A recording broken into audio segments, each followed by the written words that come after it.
Olá, amigos, amigas, bom dia a todos.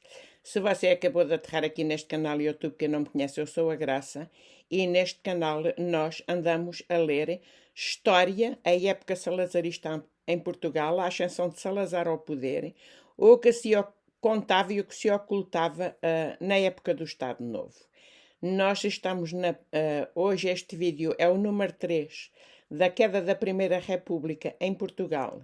Até aqui Salazar já tinha sido deputado apenas por um dia. Ele era professor da Universidade de Coimbra, onde tinha estudado Direito, e tinha sido eleito por Braga para deputado da Assembleia da República em Portugal e tinha sido deputado só por um dia, porque entretanto meteu-se as férias e em outubro, quando voltou, deu-se a queda da monarquia, o que quer dizer que ele tinha exercido a função de deputado apenas por um dia. Vamos para o vídeo número 3 sobre a queda da Primeira República e vamos ver o que é que diz esta parte da história que foi escrita por Maria Alice Samara.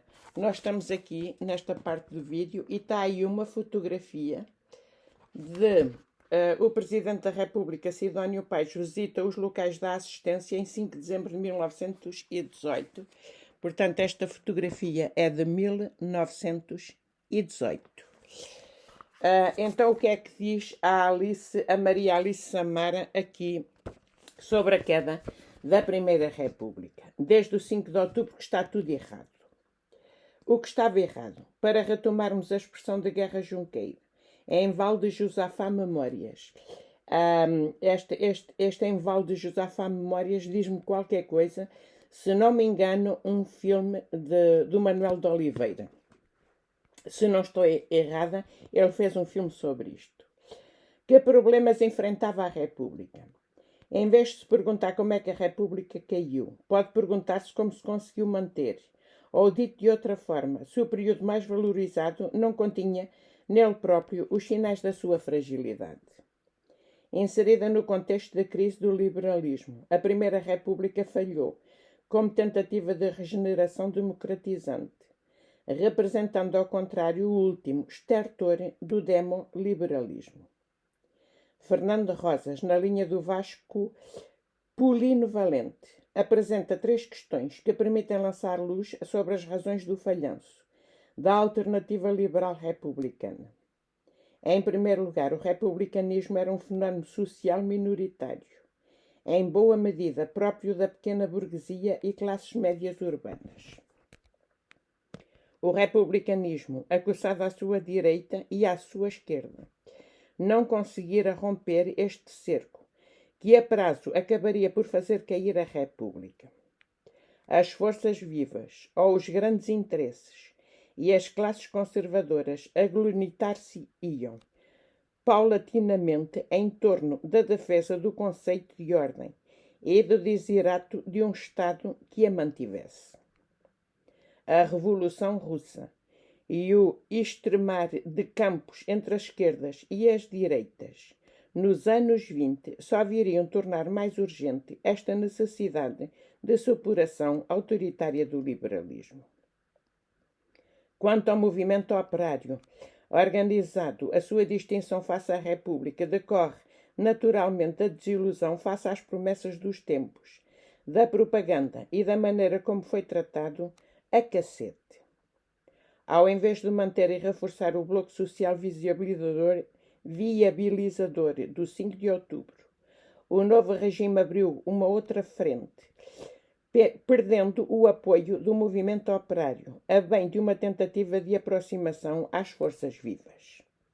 Por outro lado, como diz Rosas, deve referir-se à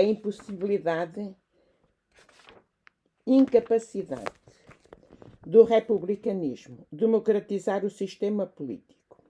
Ao contrário do que se afirmara nos tempos da propaganda, o republicanismo feito poder não institui o sufrágio universal, o que foi desde logo criticado.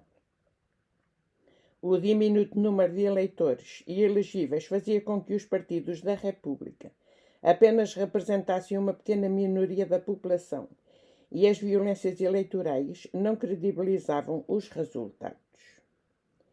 Por que é que os republicanos não instituíram o sufrágio universal ou pelo menos permitir um acesso ao voto a mais potenciais eleitores. Não era difícil constatar que a República, implantada mas não enraizada, poderia correr o risco de ver os monárquicos regressarem em força pelo voto rural e conservador. Temiam-se as massas rurais e, a seu tempo, parte das urbanas, desiludidas com a República. Depois de cindido o velho PRP, Partido Republicano Português, em 3 agrupamentos, o Partido Democrático, que herdou as estruturas da primeira organização republicana, e o velho caciquismo monárquico, tornou-se o partido dominante do sistema político, ganhando a Câmara dos Deputados, depois o Senado e, por fim, a primeira magistratura. Se estava no governo, fazia as eleições e ganhava-as. Dominava as câmaras, que não podiam ser dissolvidas pelo Presidente da República. E constituía governo. Como logo se percebeu, não havia maneira de o afastar do poder senão pela revolução. Quando a dissolução passou a ser possível, depois do final da Primeira Guerra Mundial, não permitiu a tão desejada estabilização do sistema político. Por último, a inexistência de um projeto ou de uma ideia de Estado susceptíveis de aglutinar um bloco social e político estável e viabilizador em termos duradouros do novo poder. O que mais se aproxima dessa ideia talvez seja a estratégia de intervenção na guerra.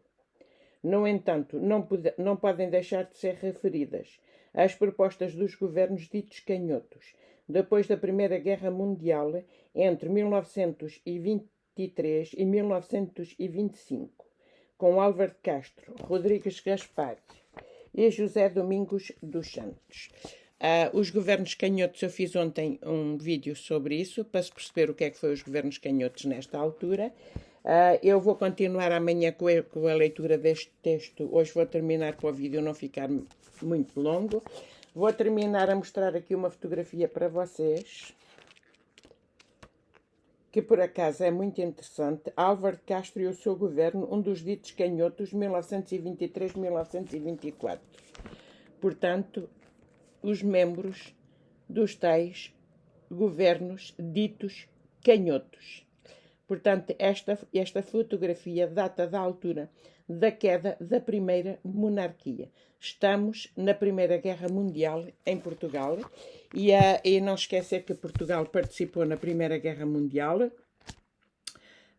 Outra coisa que os nossos morreram lá muitos, sobretudo nos combates em Flandres, na França.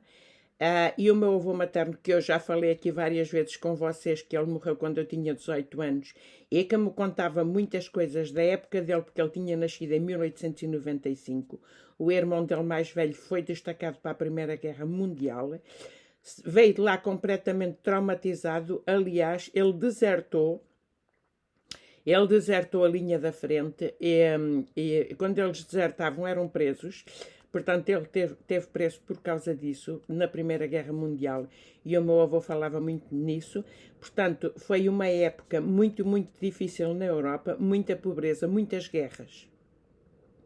E se nós hoje reclamamos muito, é lógico que nós queremos sempre o melhor para nós e para os nossos filhos, mas nós demos um pulo muito, muito grande com a implantação da democracia e temos conhecido a paz desde essa altura, desde a democracia em Portugal, 25 de abril de 1974, e a famosa frase do Salazar, que somos um país de brandos costumes, era pura mentira. Nunca fomos um país de brandos costumes, estivemos sempre em guerra. Ele não alterou isso com a instalação da ditadura em Portugal, ao contrário, empobreceu muito a população portuguesa e então é isso que nós vamos sabendo sempre ao longo destes vídeos sobre a época salazarista em Portugal. Agradeço a vocês para quem anda a assistir a estes vídeos. Um beijinho grande para vocês. Bye bye. Até amanhã.